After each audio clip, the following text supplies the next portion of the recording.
Yo guys, I've got a spark which I'm gonna use to ignite the fire for a brand new video here on the channel where we're going to go in depth about a lost piece of Skylanders history. I'm talking of course about the mobile game Skylanders Lost Islands, which got removed from the app stores and discontinued on September 1st, 2017. It was part of a trilogy of mobile apps to expand the accessibility and fan interactivity of the Skylanders franchise. The codes that used to come with Skylanders before the release of Superchargers could be used across these games, so they functioned outside of the Skylanders universe, which was a website that just barely existed past Giants, as it got shut down on April 29th, 2013. The site may have been shut down, but the mini-games found within this interactive game could still be played on the Skylanders website, until that too was inevitably shut down. But this video is designed to go in depth about what is, in my opinion, the greatest Skylanders mobile game to have ever been released. So let's get back on topic and talk about Skylanders Lost Islands.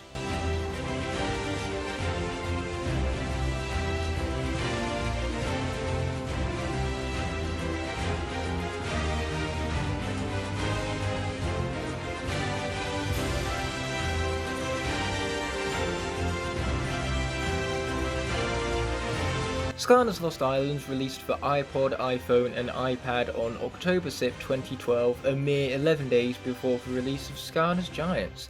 It later got put onto Android systems and released shortly after Swap Force's release on November 21st, 2013. The developers would sound familiar as Vicarious Visions developed the game. Activision then proceeded to publish it, obviously. I remember my mum hearing about the app and downloading it for me on her iPad. I must have played it for about 8 hours straight that first day. Unfortunately, the game wasn't even available outside of the United States, Canada, Europe and Australia. Cloud Patrol was an arcade-style shooter where the objective was to survive through as many rounds as possible. You could use magic items as power-ups in Cloud Patrol. You'd earn gems to spend on Skylanders if you didn't have their unique toy codes. Lost Islands was a lot more in-depth than that. Unfortunately, it also didn't have its own arcade machine, unlike Cloud Patrol. In this game, you'd build up your village. There are 3 different types of currency: gold, gems and energy. The gold actually had a little trigger happy symbol on it, so that was definitely a fine attention to detail. These currencies would be put to use in either activities or building homes and decorations for your island villages. Gold and gems specifically allowed you to purchase these buildings. Each house built added to the Marbu population. Your reward for reaching certain Marbu populations were community buildings such as banks and post offices. All of these houses and community buildings gave you experience over time. This would allow you to level up and unlock new features. Gold and gems could be used to buy production items such as adventure balloons and energy fields. Energy was required for Skylanders to conduct tasks such as clearing out sheep, destroying troll camps and going on adventures using those adventure balloons. Energy wasn't only acquired via energy fields or radiant energy fields, which were just energy fields with a little more oomph to them, but also by using gems as well. Gold was acquired by completing all these tasks that require energy. One of the crops was hilariously named Moss Stash as a pun on mustache.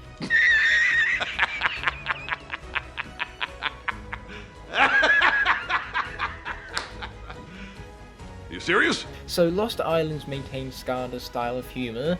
Because of the importance in earning gold for buildings and decorations, that made having energy imperative, as you couldn't earn gold without conducting all of those activities requiring said energy.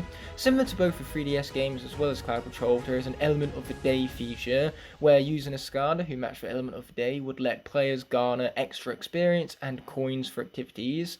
The final methods of earning currency were through the game's quest system. They made the UI very Skylander orientated, as these quests look just like story scrolls, turning what could have been just another generic village builder into a full experience for Skylander enthusiasts. Anyways, these quests were given out by companions or high-level Skylanders. As you progressed through the log, they got tougher, but the rewards also got greater.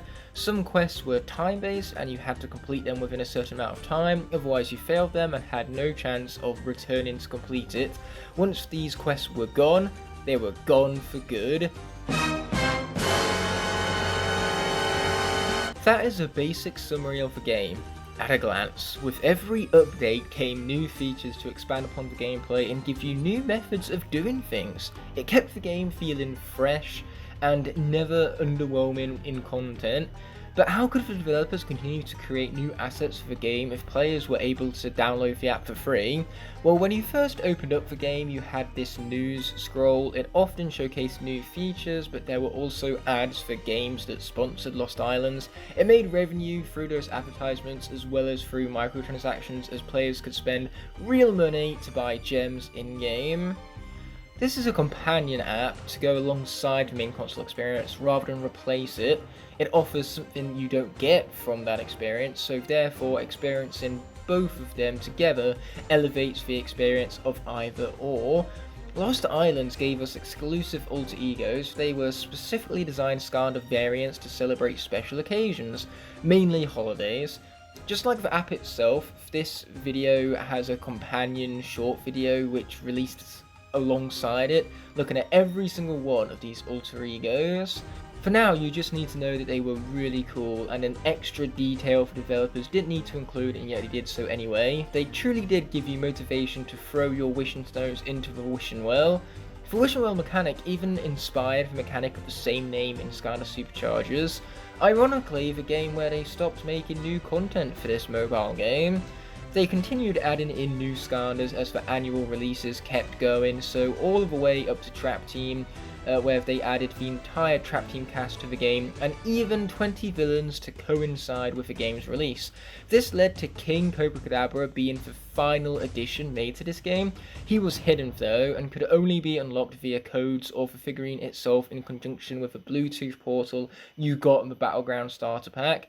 A starter pack of which Lost Islands received no such thing. Going back to the wishing well, this mechanic to earn wishing stones as a new form of currency didn't come until later updates.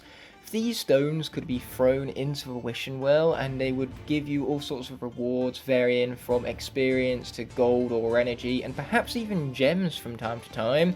The more wishing stones you threw in, the greater the rewards and your luck got, but you'd slowly but surely make your way up toward the alter ego itself, worth more gems than a regular Skylander, as purchasing them would set you back 2,500 gems rather than 400 gems. If you're wondering why bottled popcorn here is so cheap, it's because he very simply has a special offer on him in this gameplay before you. But there were other updates added to the game later on. They added Flynn's ship, which allowed you to purchase companions. These characters were based on the NPCs of the games, and they gave you boosts such as quicker adventure times, greater energy yields from your crops, etc. Cook and Gorm, despite being two different characters, are actually only classed as one singular companion in this game. They also added a birdhouse for bird Skylanders like Sonic Boom and Jetvac. Oddly enough, even though they weren't birds, Whirlwind and Flashwing could still use the birdhouse. Bird. Now, stay off the comp. For space, to put all of these new companions and new items as they were added, you could purchase 8 additional islands surrounding your middle island. Adventure balloons could give you unique locations for adventures based on the element of your Skylander also, and adventures ranged from 2 minutes in length to 22 hours. The longer the adventure, the greater the reward. But there was actually a cheat you could do. By switching your time set so it wasn't based on the internet, you could set your time into the future after having set a quest, then return to the game and the quest will have been finished. For instance, if I want, let's just say I want Thumpback to get me some cash. Okay, he's going there already. And I go back, I go to the settings. Do not change the time thingy. Instead, change your Wi-Fi code thingy. I'm going for off.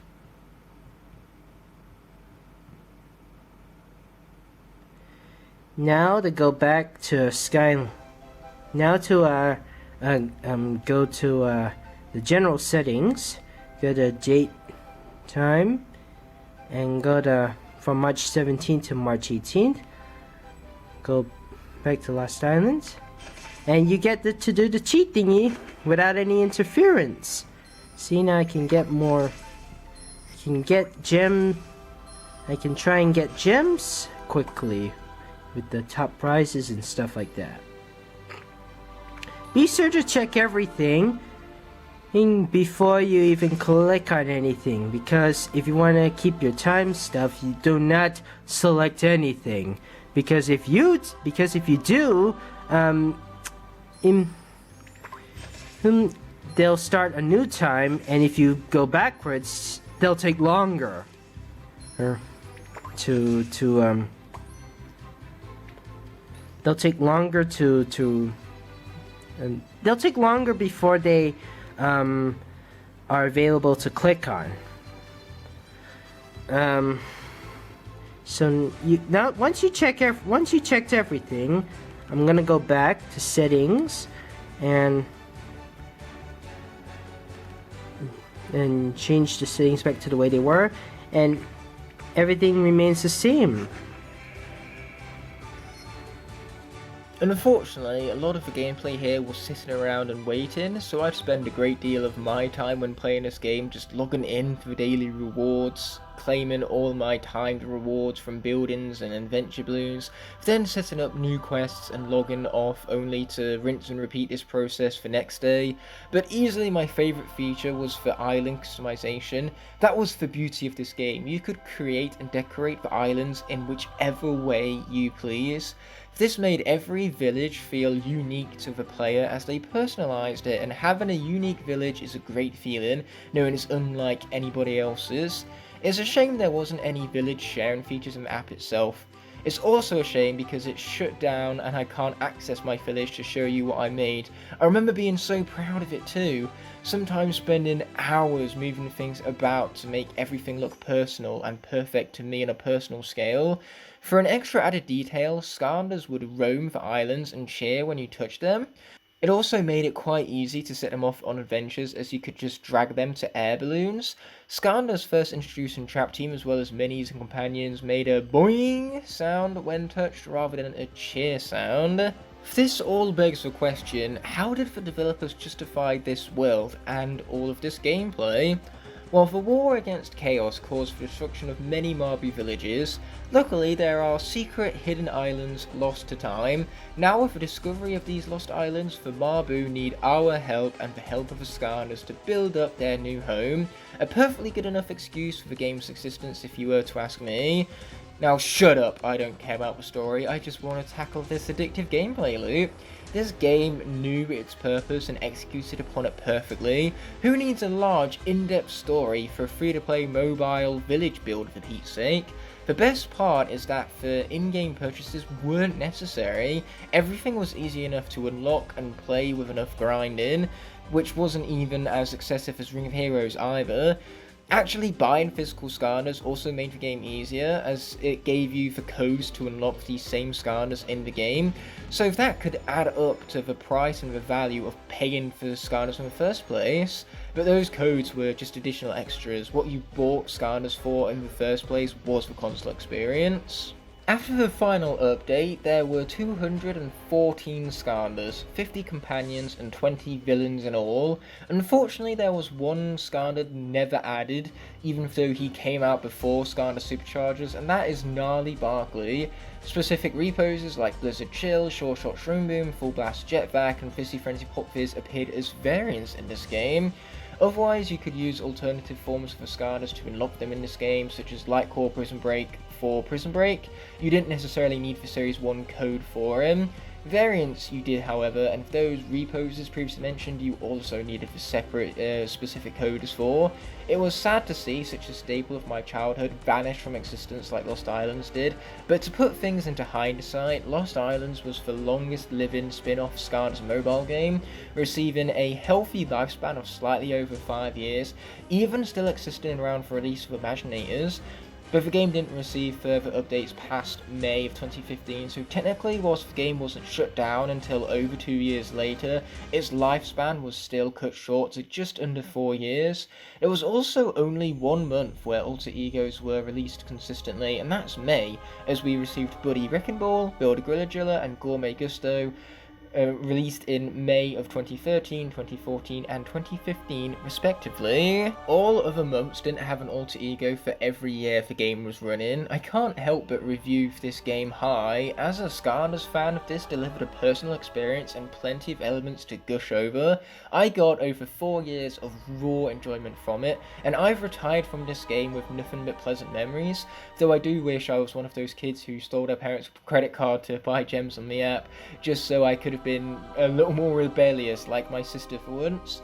We even got interesting and well-designed alter egos with sharp and contrast and colour palettes and props that really helped them differentiate themselves from the actual figurines. In fact, they looked so damn good that I wish official variants were made for these alter egos being turned into actual figures, because they look so damn cool. Luckily, that's what we have custom creators like the Skylander dude for. Just look at the impressive work he put into this alter ego custom, link in the description below. With that being said and done, this video is coming to an end, and I want to thank you all so much for watching. By merely clicking on this video, you've shown support and helped it garner recognition so it can reach many other viewers here on YouTube. I'd love to see you take the extra step and leave a like on the video if you enjoyed. Also, be sure to comment below and push that subscribe button whilst you're down there. By clicking elsewhere on screen, you can either check out a video that's specifically picked out for you, or you can check out the rest of the playlist for a series you just watched.